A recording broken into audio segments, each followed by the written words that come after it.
الحمدللہ رب العالمین والعاقبۃ للمتقین والصلاة والسلام علی سید الانبیاء والمرسلین اما بعد سیدنا سمرہ بن جندب رضی اللہ تعالیٰ بیان کرتے ہیں، نبی رحمت صلی اللہ علیہ وسلم نے فرمایا، نصیحت کی مجلس میں حاضر ہوا کرو۔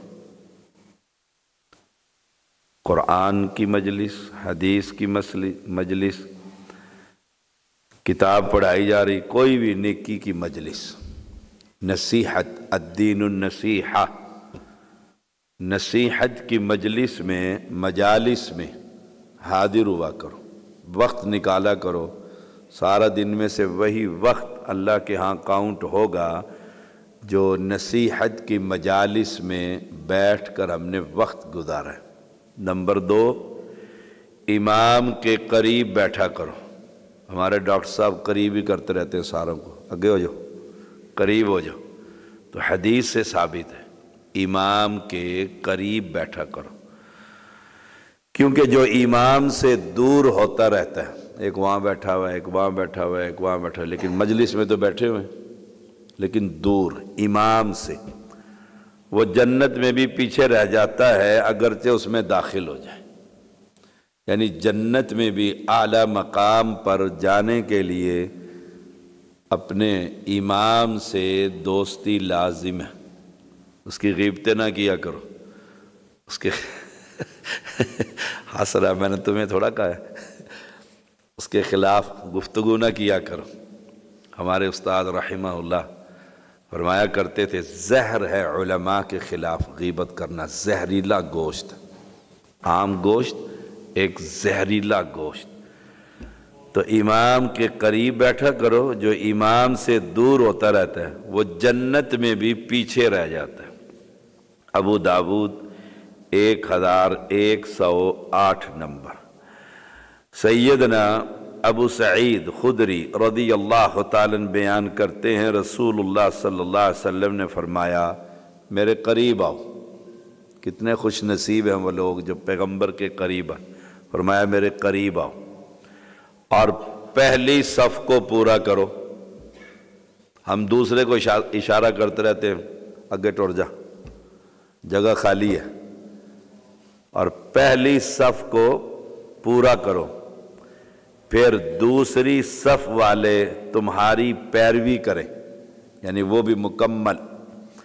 جب لوگ پہلی صف سے پیچھے ہٹتے رہیں گے، جیسے عام مسلمان کرتے ہیں، کہتا ہوں آگے چلے جاؤ، کئی ہمارے نمازی ماشاءاللہ تبارک اللہ جلدی کرتے ہیں کہ اگلی صف میں جگہ مل جائے، بڑا ثواب ہے، اور کئی سستی کرتے ہیں، یہیں ٹھیک ہے، وہ چلے جائیں گے جی، وہ پیچھے سے 4-5 آگے، وہ سیدھے وہاں چلے جائیں گے، پیچھے ہٹتے رہیں گے پہلی صف سے، تو نقصان کیا ہے؟ اللہ انہیں بھی پیچھے کر دے گا۔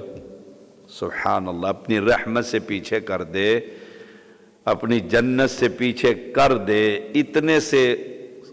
اتنی سی سستی سے کہ یہاں سے وہاں پہنچنا ہے، یہاں سے وہاں پہنچنا ہے۔ صحیح مسلم کی حدیث ہے 438 نمبر۔ سیدنا ابو ہریرہ رضی اللہ تعالیٰ بیان کرتے ہیں کہ نابینا شخص سیدنا عبداللہ ابن ام مکتوم رضی اللہ تعالیٰ عنہ آئے، انہوں نے اپنے نابینا ہونے کا عذر پیش کر کے اپنے گھر پر نماز پڑھنے کی اجازت چاہی۔ کس سے؟ رسول اللہ صلی اللہ علیہ وسلم، اور عذر بھی بالکل شرعی، نابینا ہوں، نظر نہیں آتا، کیونکہ انہیں کوئی مسجد میں لے کر آنے والا نہیں تھا، یہ بھی بتا دیا کہ مجھے کوئی مسجد میں لانے والا نہیں۔ میں ابھی اسی ہفتے دیکھ رہا تھا ایک سعودی شیخ کو، نابینا ہے، انہوں نے اپنے گھر سے مسجد تک ایک لمبی رسی باندھی ہوئی، جو ہی دروازے سے باہر نکلتے اس رسی کو پکڑ لیتے ہیں، اس رسی کے سہارے چلتے چلتے چلتے مسجد میں پہنچ جاتے، نابینا شخص۔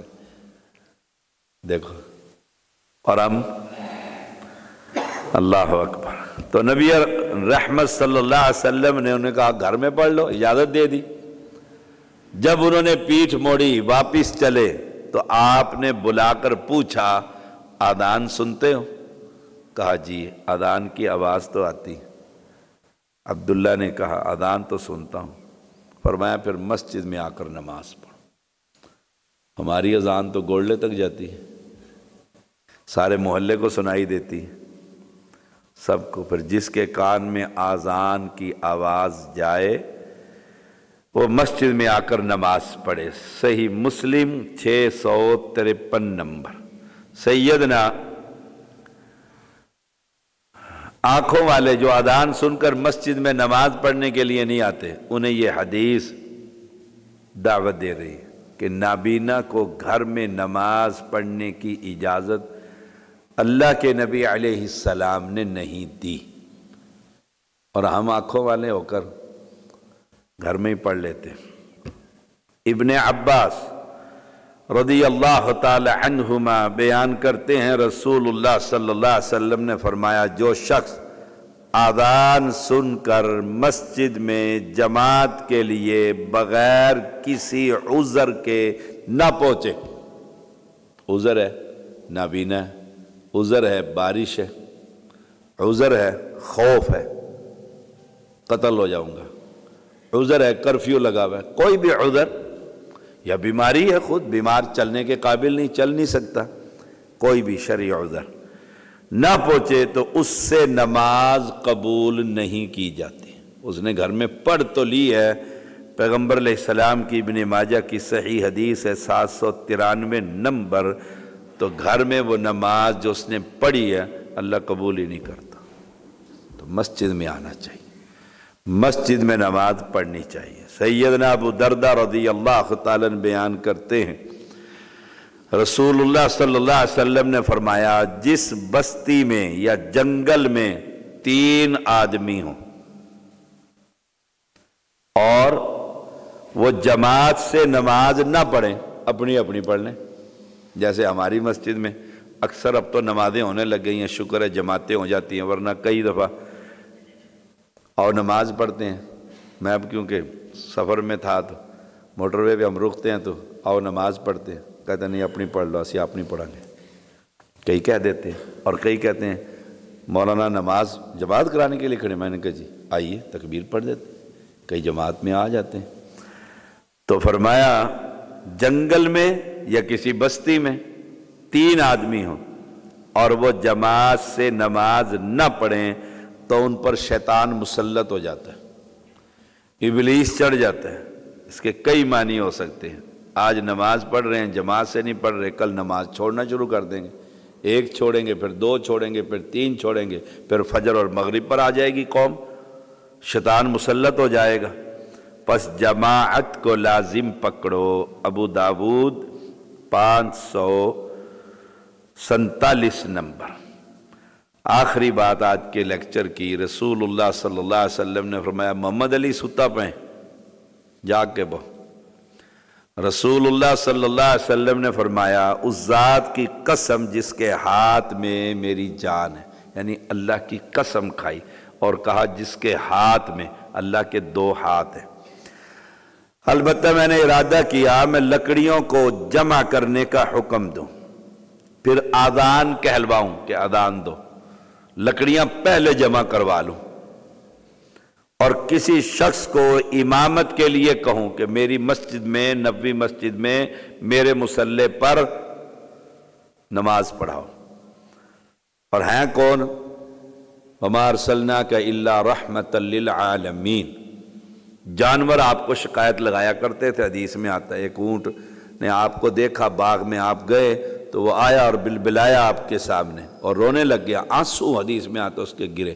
آپ نے فرمایا کون ہے اس کا مالک؟ وہ کہنے لگا جی میں ہوں، نوجوان آدمی صحابی۔ تو فرمایا اس پر ظلم کرتا ہے، یہ شکایت لگا رہا ہے، وزن زیادہ ڈالتا ہے، کھانا دیتا نہیں ہے، چارہ دیتا نہیں ہے۔ سبحان اللہ، نبی رحمت فرماتے کیا ہیں؟ میں پہلے لکڑیاں جمع کروں، پھر مسجد میں اذان کہلواؤں اور مصلی پر کسی اور کو کھڑا کر دوں بھی تم نماز پڑھاؤ، پھر ان لوگوں کے گھروں کو جلا دوں جو جماعت سے نماز میں حاضر نہیں ہوتے، سارے گھروں میں آگ لگا دوں۔ آپ صلی اللہ علیہ وسلم کس کے گھر؟ مسلمانوں کے جو نماز پڑھتے ہیں، کلمہ پڑھتے ہیں، لیکن گھر میں نماز پڑھتے ہیں۔ اتنا غصے کا آپ نے اظہار کیا۔ تو مسلمانوں کے لیے آج کا سبق یہ ہے، اذان سنیں، مسجد میں جا کر باجماعت نماز پڑھیں، صحیح العقیدہ امام کے پیچھے نماز پڑھیں۔ دیکھیں نماز پڑھانے والا کون آدمی ہے، صحیح آدمی ہو، عقیدہ صحیح ہو، جماعت سے نماز پڑھی۔ اللہ مجھے اور آپ کو عمل کی توفیق۔ صلی اللہ علیہ وسلم۔